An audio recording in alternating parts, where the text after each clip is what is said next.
Hey everyone, welcome back to my channel.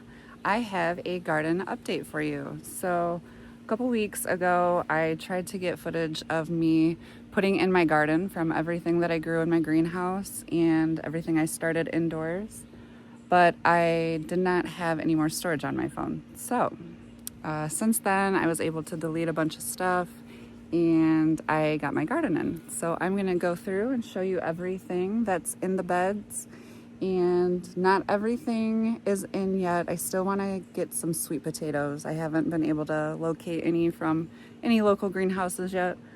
But my mom said she had some at the greenhouse by her. So I have sweet potatoes yet to put in, and then I believe I'm going to do some like sugar snap peas, just a few things that are super fast growing on some trellises. So let me spin you around and I will show you what my garden looks like so far. So here is everything put in the beds.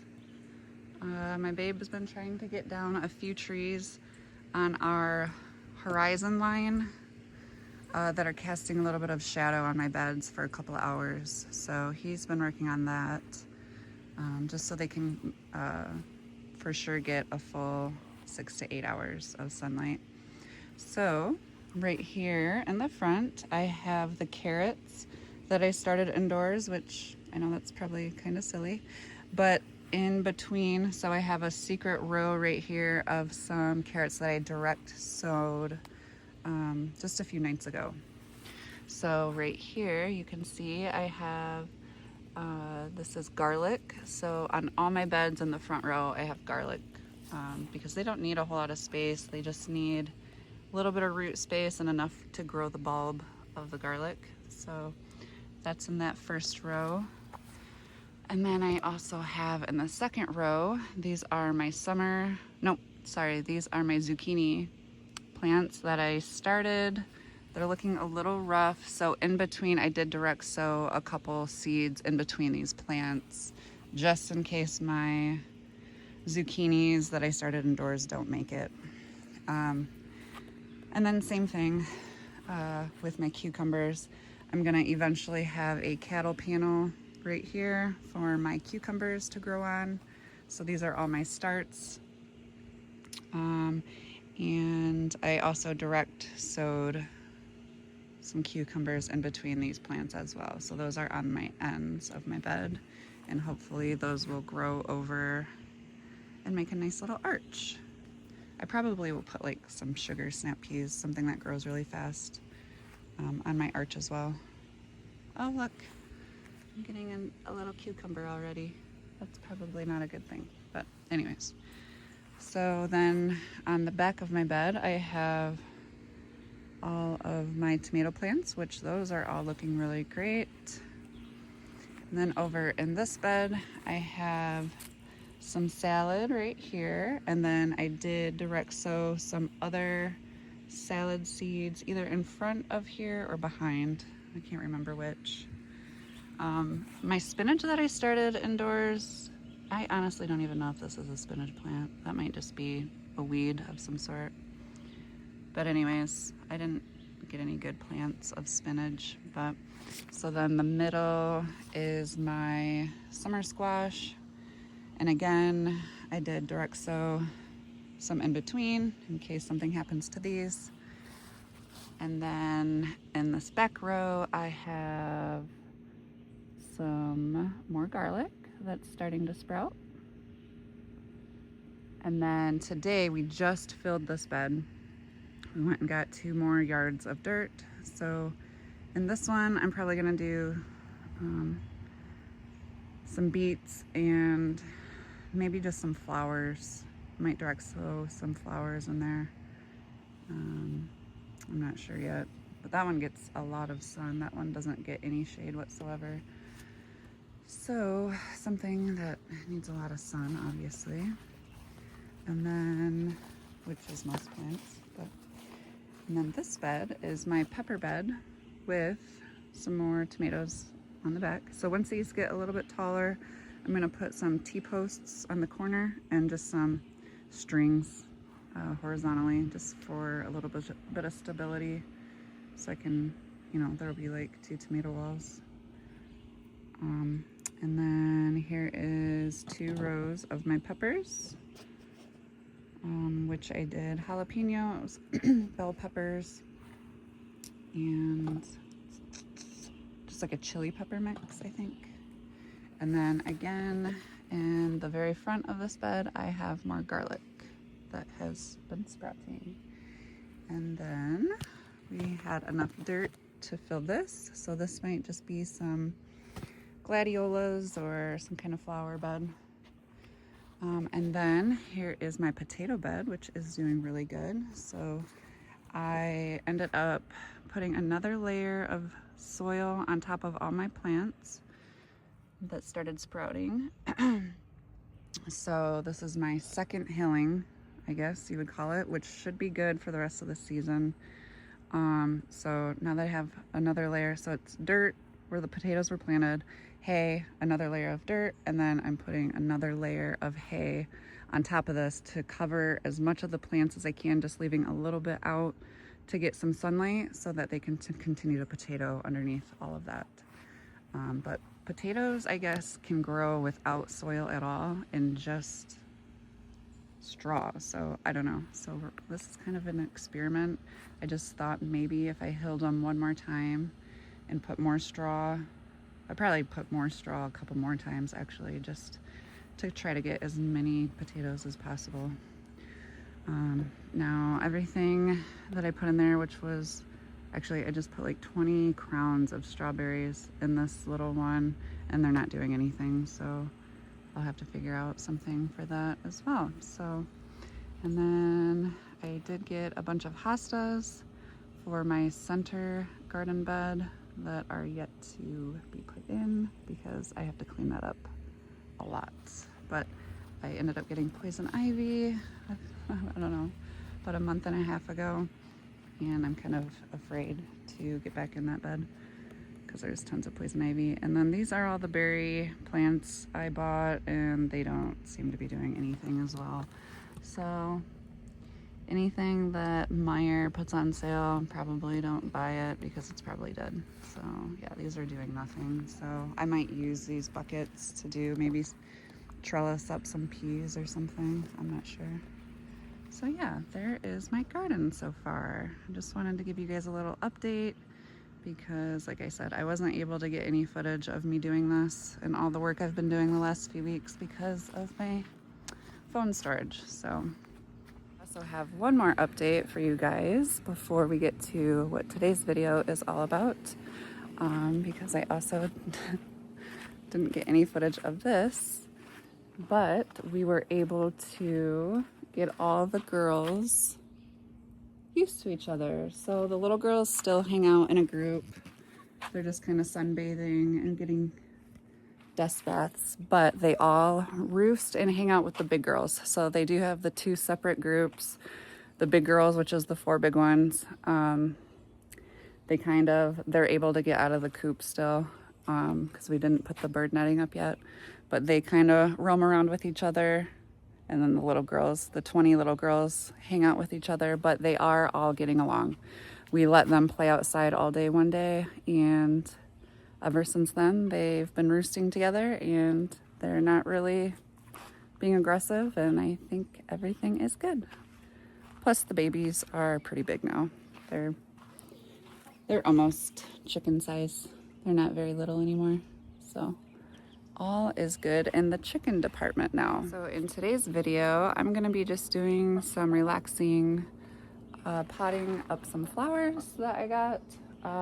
Hanging baskets are ridiculously priced this year for some reason. They've almost doubled, and I just don't understand because impatiens are super cheap. So I don't understand why an impatient hanging basket is $40. That's crazy to me. So I'm gonna skip hanging baskets this year. I did want to get hanging baskets because I thought it would be really pretty to have them on each of my posts on my front porch, but I don't have an extra $200 to $300 to get 5 hanging baskets. So what I did get is these flower pots, which are pretty deep, but they're like, I don't know, they're like 12-inch pots on top, I guess.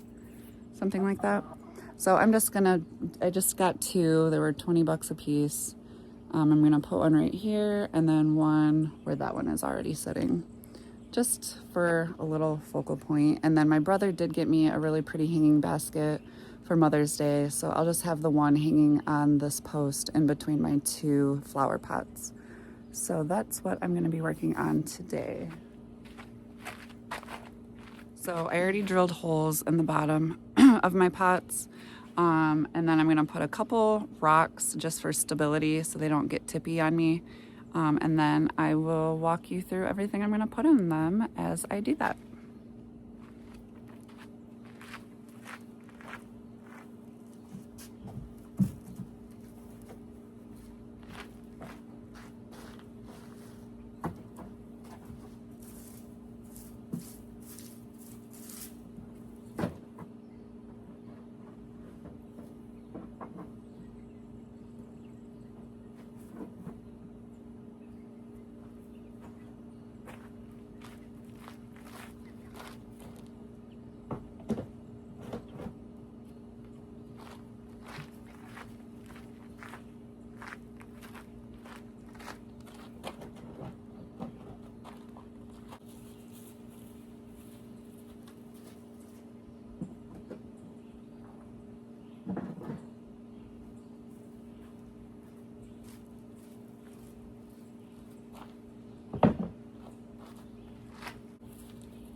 So in this tarp, I have a little bit of filter. I'm gonna fill both of these up with that, and then I have a little bit of potting soil left in my pole barn that I'm gonna top it off with. Okay, so for these little flower pots, I got for each a creeping Jenny, which these spread like crazy, and these are actually pretty hardy. So these are perennials for Michigan. If you're in 5B, well, it says they can get down to -40. So these will come back every year. So I'm gonna start them in my pots, and then I probably will eventually end up spreading these throughout, probably in my center garden area, because these are really good ground coverage and they're super pretty. So, and they're also trailing, and these will hang over very nicely. And then I wished I would have started these a long time ago. Again, I got these at Walmart. I don't know if they're any good, but it comes with 2 bulbs, and these are cannas. These pots should get mostly full sun, at least 4 to 6 hours these pots will get, I'm assuming. So I'm gonna try to grow a couple cannas in these. I should have started these a long time ago, but we'll see if they do anything as the season progresses. And then in place of a center spike, I ended up doing a lemongrass because these are a natural pest deterrent, as well as like animal deterrent, like squirrels and deer. But this is also an herb, so I might actually be able to take this in the winter, and this might be able to stay alive, but it smells really nice once it gets a little bit fuller. So I'm gonna do this in the center and use this as a center spike for a focal point. So I got 1 of these for each of my pots, and then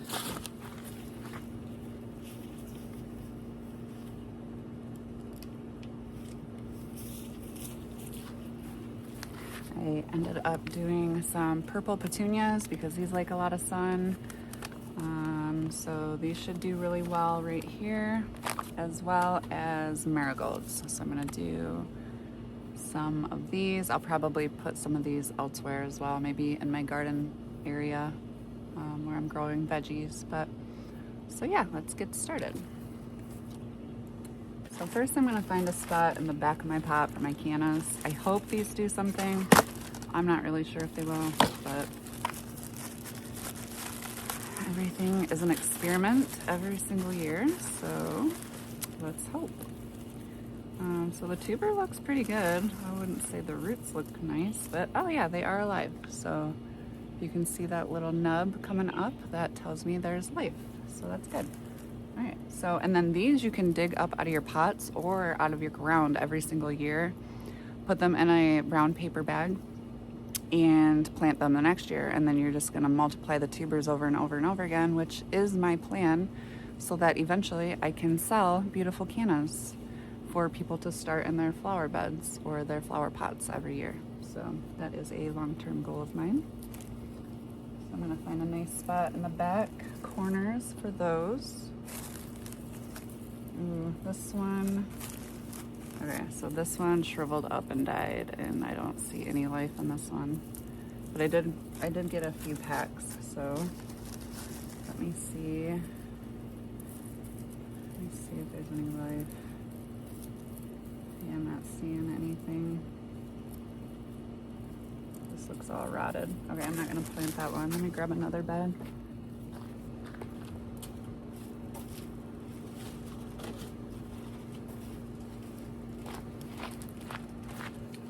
I did buy these during a Meijer sale, so they're probably pretty old. Alright, here is, oh, both of these look nice. Okay. So this one, you can see, has some life on it. So that is going to go in this back corner.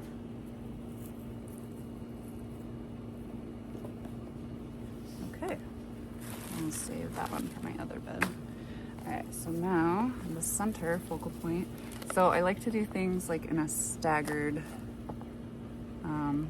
so the cannas hypothetically should be the tallest plant if they do good. And then it will drop down and we will have the lemongrass, and that's going to be right in the center. I'm going to break up that root ball just a little bit so it can spread out. I'll probably end up topping these off with some more soil. I didn't have quite enough for each bed, so these kind of have a purple hue to them. I've never seen them purplish like that. Okay, so then I'm just going to fill in with my petunias, marigolds, and my creeping Jenny. So I think I'm gonna try to split my creeping Jenny a little bit and have one on this side and one on this side to kind of spill over the sides. And creeping Jenny is super resilient. Like, you could break off a teeny tiny little piece, plant it, and you will have a full bed of it the following year. So let's see, I'm just gonna try to split this in two.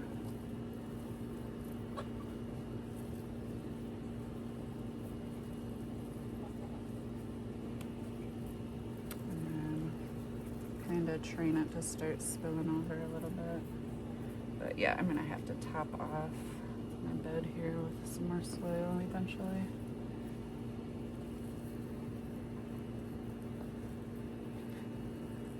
Okay, there's those.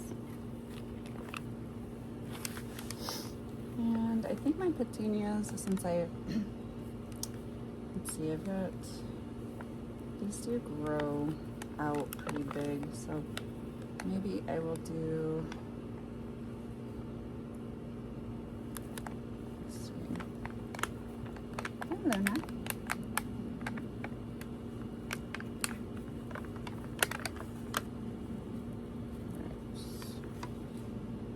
I'm gonna do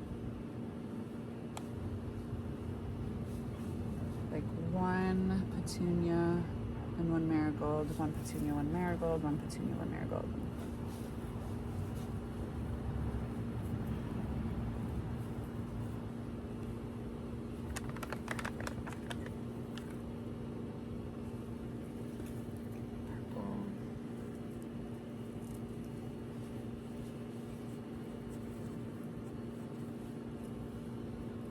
No flowers for the chickens. Okay, well, while I was planting my pots, my phone got too hot and shut down on me. So I guess the universe is against me making videos at the moment, but let me show you what my pods look like, and hopefully they become big and beautiful. All right, so we have 2 cannas in the back. Hopefully those sprout up. And then we have 3 purple petunias, 2 marigolds, and my creeping jennies here in the corners, along with my lemongrass in the front. And I did the same thing for both pots. And then I still have all my impatiens to plant, but I think I'm gonna do a separate video. Guys, sorry for all the technical difficulties over the last couple weeks, but thank you for returning and seeing all the new updates with the chickens, the flower beds, and my garden, and I can't wait to watch it grow, and hopefully you guys come back and watch it grow with me. Thank you for watching. You guys have a good week.